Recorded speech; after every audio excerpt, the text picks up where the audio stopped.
Welcome back to the world's best shows from Las Vegas. It's Alex Belfield in a unique place here in Las Vegas. All the hotels are quite high and they have beautiful views. However, there's one view in Las Vegas that is totally unique, and that is at the top of the Eiffel Tower. I didn't think I'd be saying this in Las Vegas, but Melissa, thanks for joining me. Hello and welcome. Now, you're one of the top people here at the Paris Hotel and Casino. It really is a jewel in the crown of Las Vegas. You get to see everything. I'm not just talking about the Strip and the casinos. You can see as far as the mountains, and it is a completely unique and beautiful view. Thank you. It is. It's very unique. The mountains surround it. We have 4 mountain ranges here in Vegas, and you can see them all on a beautiful day like today. To the north, you have the Sheep Ranges, and to the west, you have the Spring Mountains. To the east, it's Sunrise Mountain, and to the south, it's the Black Mountains. And it's a spectacular view. So you see the whole valley, all the skyscrapers up and down the Strip, plus Las Vegas, where everybody else dwells. It's a few interesting things that you consider when you're up here. One, how much Vegas has grown. When you see the old pictures, it used to be just about a mile square, didn't it? Now it goes on for miles and miles and miles. It's proof that this is the fastest growing city in America. Absolutely. I think the old Strip is 4 miles north of here. And we have just 4 miles of where we are right here down the lower Strip, so it's immense and growing. You really never can stand still in this town. You really can't. We're always reinventing ourselves. Bigger properties to bigger shows or whatever. It's amazing whatever the mind can think of. Let's talk about the tower itself. It's on a 50% scale of the real Eiffel Tower. The lift journey up was interesting. It was terrifying. I've got to be perfectly honest with you. I didn't like that one bit. However, once you're at the top, it's certainly more palatable. You feel safer than you do in the lift. Well, the lift, as you call it, is a glass-enclosed elevator that as you're coming up, you're seeing the sights. And once you're up top, you're absolutely safe. We have it's like a cage up here, and but you can walk around at 360 degrees and see Vegas from all angles. What is also amazing is it doesn't look that big from the bottom, but my God, when you're at the top, you're pretty high, aren't you? You're 450 feet high, exactly half of what you would be at the Eiffel Tower at Paris, but still 450 feet is 450 feet. There's 2 things I've loved about this trip. One was the restaurant downstairs, which is completely fabulous and beautiful, looking out over the Bellagio fountains and the Strip. And then coming to the top of here really does give you a true perspective of the size of Las Vegas and how impressive it is. It's fascinating when you're in these casinos, you lose all perspective because they don't want you to leave, they don't want you to get out. And then when you're at the top looking over them all, God, it's a big place, isn't it?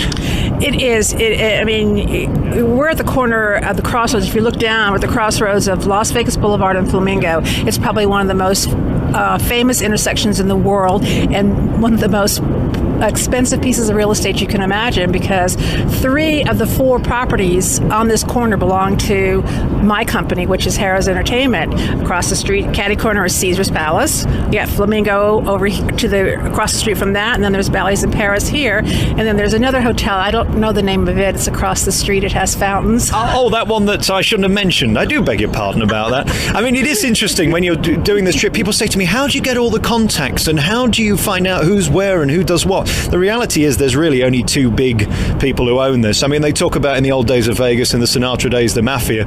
In a way, there's 2 big mafia here who own everything, don't they? I don't know that I'd use that word, mafia. But yes, Harrah's Entertainment and the MGM Mirage folks. And they know how to do it. And the one thing I love about Vegas is nothing is out of the question. Nothing is too big. No idea is too extreme. And no amount of money is too much. You couldn't do this anywhere else in the world, could you? No. And a little bit of fact here is 18 of the world's largest hotels, of the 25 of the world's largest hotels, 18 of them are right here in Las Vegas.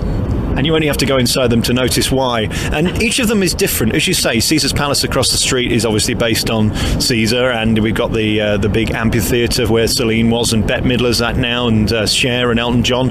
Paris is obviously based on Paris. And when you get down to the ground, you see how beautiful the architecture is on the outside, and they really do stop at nothing to create absolutely a complete reconstruction of what Paris is really like. It is. It's absolutely to scale. We even use the exact blueprints that that they did for Gustav Eiffel, as far right down to the color of the paint and the rivets, which really aren't. We use rivets as decoration, but it's really all steel construction and welding. If we could just sit down for a moment, there's a plane trying to land, and I think we're in the way of it. This is a beautiful way to see Las Vegas, completely unique. What's it like on a windy day? What's it like in the summer when it's 140? It's a bit warm up here, but it's still beautiful. It's a dry heat. Remember that we don't have the humidity here. A windy day can be a challenge. We don't want winds above 39 miles per hour. We will close down the tower for winds. It's not a comfortable place to be. Vegas is known for its beautiful weather, so we don't have many windy days and we don't have a lot of rainy days, and so we're lucky that in that way, this is Vegas. You might have the best job in the world being able to come up here every day and look at the town develop. There's a lot of talk right now about the economy and how bad it is in America. I heard a fabulous line the other day was that Vegas will be the last to feel it and the first to recover.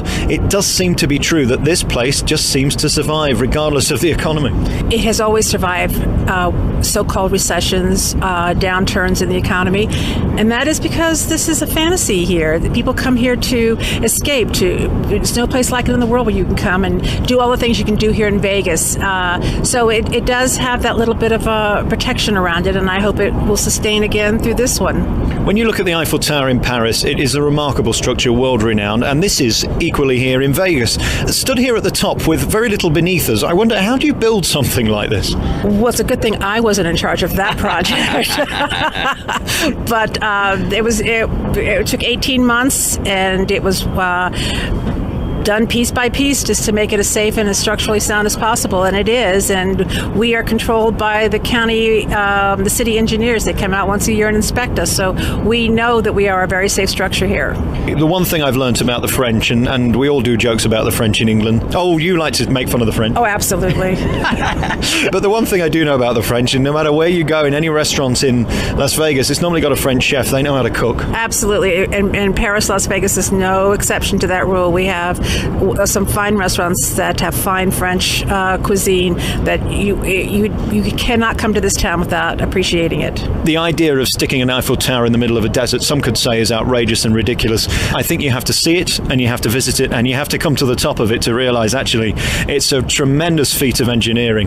And thank you so much for allowing us to come up today, because it's been a real pleasure. Oh, it's been my pleasure. Thank you very much, and we welcome all people from England to come over here and visit us as soon as possible. Thank you.